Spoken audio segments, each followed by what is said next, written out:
Hello friends, welcome to my channel V commerce academy, जिथे मी वंदना तुम्हाला शिकवणार आहे अकाउंट हा विषय अत्यंत सोप्या पद्धतीने. सध्या आपण 12th कॉमर्सची ऑब्जेक्टिव्ह सिरीज बघत आहोत आणि आजच्या व्हिडिओमध्ये आपल्याला बघायचं आहे reconstitution of partnership, death of partner. आज आपण 12th कॉमर्सचा 5वा टॉपिक डिस्कस करत आहोत, डेथ ऑफ पार्टनर.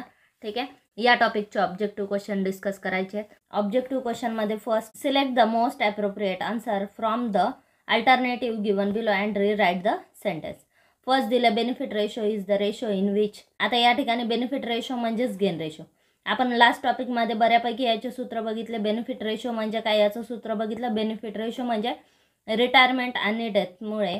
आता जर समजा ए बी सी तिघांमध्ये पार्टनरशिप आहे, ठीक आहे. आता तिघांमध्ये पार्टनरशिप आहे, या तिघांपैकी एखादा पार्टनरशिप सोडून गेला, त्याची डेथ झाली असेल किंवा त्याची रिटायरमेंट झाली असेल आणि त्याच्यामुळं मग जो प्रॉफिट शेअर होणार आहे तो दोघांमध्ये शेअर होणार आहे. ठीक आहे, तिघं पार्टनर आहेत म्हणजे प्रॉफिट आणि लॉस शेअर कोणामध्ये होतं? तिघांमध्ये होतं. In case of retirement and in case of death of partner, एखाद्या भागीदाराचा मृत्यू झाला किंवा तो रिटायर झाला तर त्याचा शेअर ह्या दोघांना मिळणार आहे. ठीक आहे, जे पुढे पार्टनरशिप कंटिन्यू करणार आहे त्या भागीदारांना मिळणार आहे. ठीक आहे, मग इथं काय विचारले तुम्हाला? Benefit ratio is the ratio in which. Option दिले, the old partner gain or admit of a new partner. ठीक आहे, ओल्ड पार्टनरचा गेन होतो on admit of new partner. ठीक आहे, ॲडमिशन ऑफ न्यू पार्टनरमध्ये ज्यावेळेस नवीन पार्टनर येतो, आता समजा याच्यामध्ये डी पार्टनर नवीन आला तर यांचा शेअर कमी होणार आहे, तो वाढणार नाही. ठीक आहे, म्हणजेच ॲडमिशनमध्ये सॅक्रिफाईस रेशो कॅल्क्युलेट होतो. ठीक आहे, त्यानंतर the goodwill of a new partner on admission is credited to old partner. Benefit ratio हा प्रॉफिट अँड लॉस शेअरिंगशी संबंधित आहे. ठीक आहे, गुडविलशी संबंधित नाही. त्यानंतर the continuing partner benefits on retirement or death of a partner. म्हणजेच बेनिफिट रेशो म्हणजे काय? कंटिन्युइंग पार्टनर म्हणजे जे पार्टनर पुढे पार्टनरशिप कंटिन्यू करणार तर त्यांचा जो बेनिफिट होतोय हा गेल्यामुळे. ठीक आहे, मग यांचा जो बेनिफिट होतोय तर त्याला बेनिफिट रेशो म्हणतात. ठीक आहे, यांचा जेवढा बेनिफिट होतोय किंवा ज्या रेशोने त्यांचा बेनिफिट होतोय, जेवढ्या रेशोने त्यांचा शेअर वाढतोय तर त्याला म्हणतात बेनिफिट रेशो. ठीक आहे, the continuing partner benefits on retirement or death of a partner, याला काय म्हणतात? Benefit ratio. Then C is correct answer. त्यानंतर आहे the ratio by which existing partners are benefited. ज्याच्यामध्ये एक्झिस्टिंग पार्टनरचा बेनिफिट होतो. ठीक आहे, ए बी पैकी सी ची डेथ झाली. ठीक आहे, आणि त्याच्यामुळे जो एक्झिस्टिंग पार्टनर आहे, जे आहेत त्या पार्टनरचा फायदा झाला, त्यांचा जो शेअर वाढला, त्याला काय म्हणतात? Gain ratio. ठीक आहे, यालाच गेन रेशो किंवा बेनिफिट रेशो म्हणतात, दोन्ही एकच. Then A is a correct answer. Next, profit and loss suspense account is shown in the new balance sheet on dash side. ठीक आहे, profit and loss suspense account म्हणजे कोणता account? ज्या वेळेस एखाद्या पार्टनरची डेथ झाली तर त्या डेटपर्यंतचा जो प्रॉफिट कॅल्क्युलेट होतो आणि तो जो पार्टनरच्या अकाउंटला ट्रान्सफर केला जातो. ठीक आहे, मग त्या पार्टनरच्या अकाउंटला तो प्रॉफिट किंवा लॉस ट्रान्सफर केला जातो. तो प्रॉफिट अँड लॉस अकाउंट म्हणून दाखवला जात नाही, तो profit and loss suspense account म्हणून दाखवला जातो. ठीक आहे, कारण आपण प्रॉफिट अँड लॉस कधी फाइंड आउट करतो? बिझनेसचा प्रॉफिट अँड लॉस आपण ॲन्युअल इयर संपल्यानंतर फाइंड आउट करतो. ठीक आहे, पण डेथ ऑफ पार्टनरमध्ये ज्या डेटला डेथ होईल पार्टनरची तर त्या डेटपर्यंतचा प्रॉफिट कॅल्क्युलेट केला जातो. ठीक आहे, आणि तो मग प्रॉफिट अँड लॉस अकाउंट म्हणून दाखवला जात नाही, तो प्रॉफिट किंवा लॉस हा profit and loss suspense account म्हणून दाखवला जातो. ठीक आहे, मग आता इथं तुम्हाला काय विचारलं? Profit and loss suspense account is shown in the new balance sheet on dash account. ठीक आहे, डेथ ऑफ पार्टनरमध्ये जी न्यू बॅलन्स शीट प्रिपेअर केली जाते तर त्याच्यामध्ये ते ॲसेट साईडला दाखवलं जातं. ठीक आहे, then C is a correct answer. Death is a compulsory. आता इथे बघा, ए बी सी 3 पार्टनर आहेत. ठीक आहे, त्यातली सी ची डेथ झाली. ठीक आहे, सी ची डेथ झाली म्हणजेच ती कंपल्सरी रिटायरमेंट आहे. ठीक आहे, म्हणजे आता सी पार्टनरशिपमध्ये राहील का? नाही, म्हणजे सी कंपल्सरी रिटायरमेंट आहे. व्हॉलंटरी रिटायरमेंट म्हणजे सीला जेव्हा वाटेल तेव्हा तो बाहेर पडेल पार्टनरशिपमधून. पण आता जर त्याची डेथ झाली तर त्याला तो पार्टनरशिपमधून बाहेर झालाच ना. ठीक आहे, मग आता पार्टनरशिप कोणाची राहिली? ए आणि बी चीच राहिली, म्हणजेच याला कंपल्सरी रिटायरमेंट म्हणतात. ठीक आहे, डेथला काय म्हणतात? Death is a compulsory retirement. त्यानंतर next question, the balance on capital account of a partner on his death is transferred to dash account. ठीक आहे, balance of capital account of a partner. ठीक आहे, म्हणजे ज्या पार्टनरची डेथ झालेली आहे, एखाद्या पार्टनरची डेथ झाली. ठीक आहे, ए बी सी तिघांपैकी सी ची डेथ झाली ठीक आहे. मग आता सीची डेथ झाली तर आता सीचा जो बिझनेसमधला शेअर आहे, म्हणजे सीने जे कॅपिटल आणलेलं आहे किंवा प्रॉफिटमध्ये त्याचा जो शेअर आहे, बॅलन्स शीटमध्ये सगळ्या ॲसेट्समध्ये त्याचा बिझनेसमध्ये जो शेअर आहे, तर त्याचा बिझनेसमधला सीचा शेअर आधी कॅल्क्युलेट केला जातो. ठीक आहे. तो शेअर मग कोणाला दिला जातो? आता सीची तर डेथ झाली. ठीक आहे. मग त्याचा जो लिगल वारस आहे, त्याचा जो कायदेशीर वारस आहे, तर त्याला तो शेअर दिला जातो.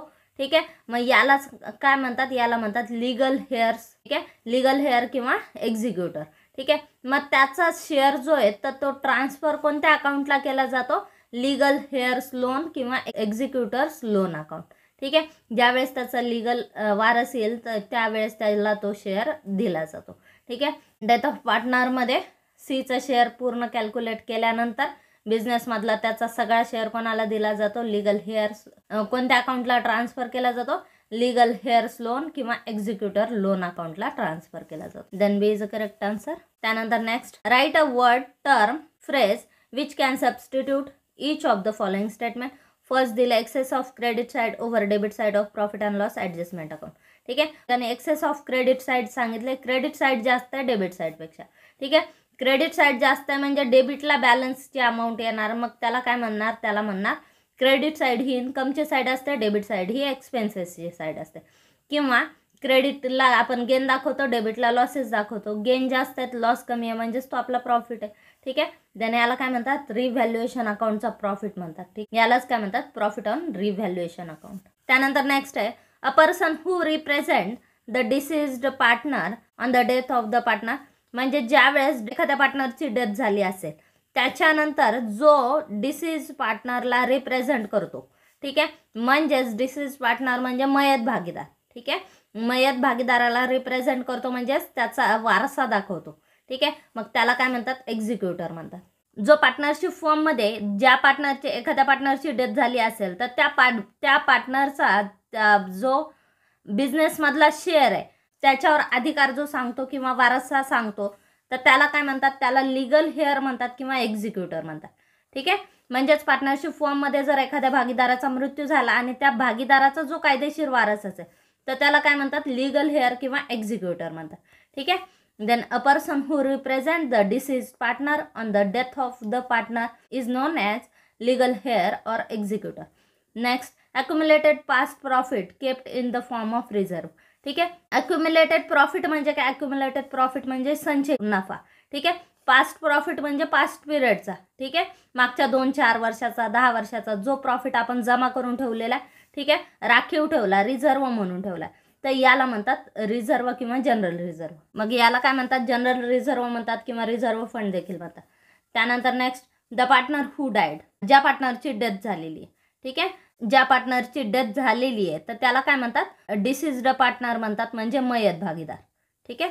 अ पार्टनर हू डायड त्याला काय म्हणतात? Deceased partner. त्यानंतर next, the proportion in which the continuing partner benefit due to the death of partner. एखाद्या भागीदाराची डेथ झाल्यामुळे कंटिन्युइंग पार्टनरचा जो प्रॉफिटमधला शेअर वाढतो किंवा त्यांना जो प्रॉफिट शेअरिंग रेशोमध्ये जो त्यांना बेनिफिट होतो तर त्या प्रपोर्शनला किंवा त्या रेशोला म्हणतात गेनिंग रेशो, गेन रेशो किंवा बेनिफिट रेशो. यालाच काय म्हणतात? गेन रेशो किंवा बेनिफिट रेशो.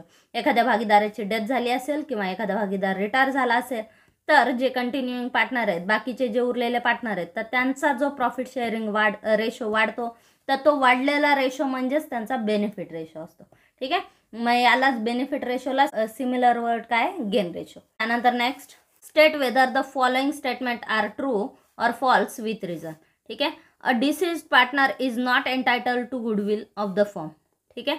डिसीज पार्टनरला गुडविल मिळत नाही, फर्ममधली गुडविल मिळत नाही, हे स्टेटमेंट रॉंग आहे. कारण जर समजा ABC तिघं पार्टनर आहे. ठीक आहे. आता सी या भागीदाराची डेथ झालेली आहे म्हणजे सीने मरेपर्यंत या फर्ममध्ये काम केलेलं आहे, म्हणजे ज्या आजपर्यंत जी फर्मची गुडविल आहे त्या गुडविलमध्ये सीचा देखील शेअर आहे. ठीक आहे. त्यामुळे जसं त्याला प्रॉफिटमध्ये शेअर मिळणार आहे आजच्या डेटपर्यंत तसा गुडविलमध्ये सुद्धा शेअर त्याला मिळायला पाहिजे. ठीक आहे. हां, फक्त हा शेअर कोणाला दिला जाईल? हा शेअर त्याच्या अकाउंटला ट्रान्सफर केला जातो, नंतर त्याच्या वारसाला तो सगळा बिझनेसमधला शेअर दिला जातो, पण त्याला गुडविल सुद्धा दिली जाते. ठीक आहे. गुडविलमधला शेअर सुद्धा त्याला दिला जातो. ठीक आहे. देन हे स्टेटमेंट रॉंग आहे. तर डिसीज पार्टनरला त्याच्या डेटपर्यंत बिझनेसचा जेवढा प्रॉफिट झाला असेल, बिझनेसचे जे अक्युमुलेटेड प्रॉफिट असतील आणि त्याच्यानंतर जी गुडविल असेल बिझनेस, या सगळ्यातला शेअर त्याला मिळत असतो. देन गुडविलमधला सुद्धा शेअर त्याला दिला जातो. फक्त तो शेअर कोणाला दिला जातो? त्याच्या लिगल एक्झिक्युटरला किंवा लिगल हेअरला दिला जातो. ठीक आहे. त्यानंतर a deceased partner is entitled to his share of general reserve.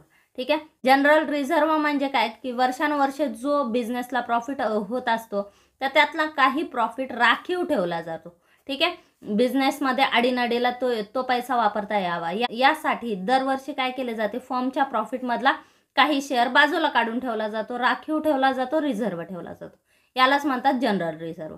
ठीक आहे. आणि जनरल रिझर्व्ह म्हणजेच काय असतो? संचयी प्रॉफिट असतो. म्हणजे आजच्या डेटपर्यंत मागच्या काही वर्षामध्ये आपण झालेला प्रॉफिट काय केला? राखीव ठेवलेला, रिझर्व्ह ठेवलेला. ठीक आहे. तर तो प्रॉफिट असतो. म्हणजे तो प्रॉफिट सुद्धा कोणाच्या मालकीचा असतो? सगळ्या पार्टनर्सच्या मालकीचा असतो. ठीक आहे. त्यामुळे जेव्हा जनरल रिझर्व्ह डिवाइड होईल तेव्हा तो सर्व भागीदारांना डिवाइड होतो. ठीक आहे. मग आता आपण डेथ ऑफ पार्टनरची अकाउंटिंग ट्रीटमेंट करतोय तर आजच्या डेटपर्यंत जेवढे अक्युमुलेटेड प्रॉफिट आहे सगळे डिवाइड होणार. ठीक आहे. मग त्याच्यातला जनरल रिझर्व्ह सुद्धा डिवाइड होत असतो. ठीक आहे. मग त्याच्यातला सुद्धा शेअर कोणाला दिला जातो? डिसीज पार्टनरला. ठीक आहे. किंवा मयत भागीदाराला दिला जातो. देन हे स्टेटमेंट बरोबर आहे. त्यानंतर next, if goodwill is return off deceased partners capital account is debited. Goodwill raise ज्या वेळेस करतो, गुडविल रेज करणे म्हणजे पार्टनर्समध्ये ती शेअर करणे, डिवाइड करणे. ठीक आहे. पार्टनर्स कॅपिटलला ती गुडविल क्रेडिट केली जाते आणि ज्यावेळेस गुडविल रिटर्न ऑफ होते त्यावेळेस ती पार्टनर्स कॅपिटलला डेबिट केली जाते. पण गुडविल रिटर्न ऑफ करताना ती फक्त कंटिन्युइंग पार्टनरमध्ये रिटर्न ऑफ केली जाते. ठीक आहे. त्यामुळे गुडविल रिटर्न ऑफ केल्यावर ती डेबिट होते, पार्टनर्स कॅपिटलला डेबिट होते. पण ती कोणत्या पार्टनर्सला डेबिट होते? डिसीज पार्टनरच्या अकाउंटला ती डेबिट होत नाही, ती डेबिट होते कंटिन्युइंग पार्टनरच्या अकाउंटला. ठीक आहे. देन हे स्टेटमेंट रॉंग आहे. त्यानंतर after the death of partner entire amount due to deceased partner is paid to legal representative of the deceased partner. ठीक आहे. पार्टनरशिप फॉर्ममध्ये जर एखाद्या पार्टनरची डेथ झाली असेल तर त्या पार्टनरला जो शेअर बिझनेसमधला शेअर ड्यू आहे, ठीक आहे, बिझनेसमधला त्याचा जो वाटा आहे तर तो कोणाला दिला जातो? तो सगळा त्याचा जो डिसीज पार्टनरचा किंवा मयत भागीदाराचा जो शेअर आहे तो त्याच्या लीगल रिप्रेझेंटेटिव्हला दिला जातो, म्हणजेच त्याच्या कायदेशीर वारसाला दिला जातो. ठीक आहे. मग जो व्यक्ती प्रूफ करेल की मयत भागीदाराचा तो कायदेशीर वारस आहे आणि त्याच्या सगळ्या संपत्तीवर त्या वारसाचा अधिकार आहे, तर असं ज्यावेळेस तो प्रूफ करतो किंवा त्याचे पुरावे सादर करतो त्यावेळेस त्या मयत भागीदाराच्या वारसाला, कायदेशीर वारसाला तो वाटा, त्याचा सगळा शेअर, बिझनेसमधला सगळा शेअर त्याला दिला जातो. आणि त्या मयत भागीदाराच्या वारसाला, त्या रिप्रेझेंटेटिव्हला काय म्हणतात? एक्झिक्युटर किंवा लिगल हेअर म्हणतात. ठीक आहे. मग मयत भागीदाराचा बिझनेसमधला सगळा शेअर हा त्याच्या लिगल हेअरला दिला जातो किंवा त्याच्या लिगल एक्झिक्युटरला दिला जातो. ओके. देन हे स्टेटमेंट बरोबर आहे. त्यानंतर next, for recording the profit and loss up to the date of death profit and loss appropriation account is operated. जर एखाद्या पार्टनरची डेथ झाली असेल आणि त्या डेथच्या डेटपर्यंत जो बिझनेसचा प्रॉफिट किंवा लॉस आहे तो कॅल्क्युलेट करण्यासाठी profit and loss appropriation account prepare केलं जातं हे सांगितलं. ठीक आहे. देन हे स्टेटमेंट रॉंग आहे. आपण profit and loss adjustment account इथे प्रिपेअर करतो. ठीक आहे. Profit and loss appropriation account कधी प्रिपेअर केलं जातं? ज्यावेळेस आपण नॉर्मल कंडिशनमध्ये आपण फायनान्शियल स्टेटमेंट बनवतो आणि आपल्याला प्रॉफिट झाल्यानंतर त्याचं अप्रोप्रिएशन कसं झालं किंवा प्रॉफिटचं युटिलायझेशन कसं झालं हे दाखवायचं आहे आपल्याला. त्यावेळेस आपण profit and loss appropriation account prepare केलं जातं, पण हे नॉर्मल कंडिशनमध्ये प्रिपेअर केलं जातं. ठीक आहे. डेथ ऑफ पार्टनरमध्ये ते प्रिपेअर होत नाही. डेथ ऑफ पार्टनर म्हणजेच एक प्रकारचं रिकन्स्टिट्यूशन असतं पार्टनरशिप फर्मचं आणि त्यावेळेस profit and loss adjustment account prepare केलं जातं. ठीक आहे. Profit and loss appropriation account prepare होत नाही. देन हे स्टेटमेंट रॉंग आहे. त्यानंतर next, fill in the blanks and rewrite the following sentence. First दिले, deceased partner's executor account is shown on the dash side of the balance sheet. Deceased partner's executor accounts म्हणजे काय? Disease पार्टनरचा मयत भागीदाराचा जो बिझनेसमधला share आहे, बिझनेसमधला त्याचा जो वाटा आहे, तर तो वाटा किंवा ती अमाऊंट ह्या अकाउंटला ट्रान्सफर केली जाते. ठीक आहे. आणि ही अमाऊंट कोणाला द्यावी लागते? ही अमाऊंट बिझनेसला देणे कोणाला? लीगल एक्झिक्युटरला द्यावी लागेल. मयत भागीदाराचा ज्यावेळेस लीगल एक्झिक्युटर येईल आणि आपला वारसा हक्क सिद्ध करेल, त्यावेळेस त्या लीगल एक्झिक्युटरला डिसीज पार्टनरचा सगळा शेअर, बिझनेसमधला शेअर द्यावा लागेल. ठीक आहे. देन फर्मची ही आता काय आहे? लायबिलिटी आहे. ठीक आहे. फर्मला हा शेअर द्यायचा, कोणाला द्यायचा? एक्झिक्युटरला, डिसीज पार्टनरच्या एक्झिक्युटरला, म्हणजे ज्या पार्टनरची डेथ झालेली आहे त्याच्या लीगल एक्झिक्युटरला किंवा कायदेशीर वारसाला हा शेअर द्यायचा. ठीक आहे. त्यामुळे ही काय? फर्मची लायबिलिटी. ठीक आहे. देन हे कुठे येणार? डिसीज पार्टनर्स एक्झिक्युटर अकाउंट हे लायबिलिटी साईडला येणार. ठीक आहे. Then liability side of the balance sheet. Answer is liability side. त्यानंतर next, on death of a partner a ratio in which continuing partner get more share profit in future is called as dash ratio. ठीक आहे. Death of पार्टनरमध्ये एखाद्या भागीदाराची death झाल्यामुळे कंटिन्युइंग पार्टनरचा जो त्यांना जास्त share मिळतो, मोर शेअर इन प्रॉफिट. ठीक आहे. कंटिन्युइंग पार्टनरला जो जास्तीचा शेअर मिळतो कशामध्ये? फ्युचर प्रॉफिटमध्ये. ठीक आहे. म्हणजे डेथ ऑफ पार्टनरची अकाउंटिंग ट्रीटमेंट झाल्यानंतर इथून पुढच्या प्रॉफिटमध्ये त्यांना जास्तीचा शेअर मिळणार आहे प्रॉफिटमध्ये. याला काय म्हणतात? याला म्हणतात गेन रेशो किंवा बेनिफिट रेशो. ठीक आहे. एखाद्या भागीदाराचा मृत्यू झाला किंवा एखादा पार्टनरशिप फॉर्ममधून रिटायर झाला, तर त्याच्यामुळे जे कंटिन्युइंग पार्टनर आहेत किंवा त्यांना जो वाढीव शेअर पुढे प्रॉफिटमध्ये मिळणार आहे, तर त्या शेअरला काय म्हणतात? गेन रेशो किंवा बेनिफिट रेशो. ठीक आहे. समजा ए बी सी 3 पार्टनर आहे. ठीक आहे. सीची डेथ झाली किंवा सी रिटायर झाला, त्यामुळे सीचा जो शेअर आहे तो डिस्ट्रीब्यूट होणार ए मध्ये, बी मध्ये. ठीक आहे. त्यामुळे ह्यांचा प्रॉफिट शेअरिंग रेशो वाढणार. त्यामुळे त्यांचा जो वाढलेला शेअर आहे यालाच म्हणतात गेन रेशो किंवा बेनिफिट रेशो. त्यानंतर next, deceased partner share of profit up to the death is shown on dash side of balance sheet.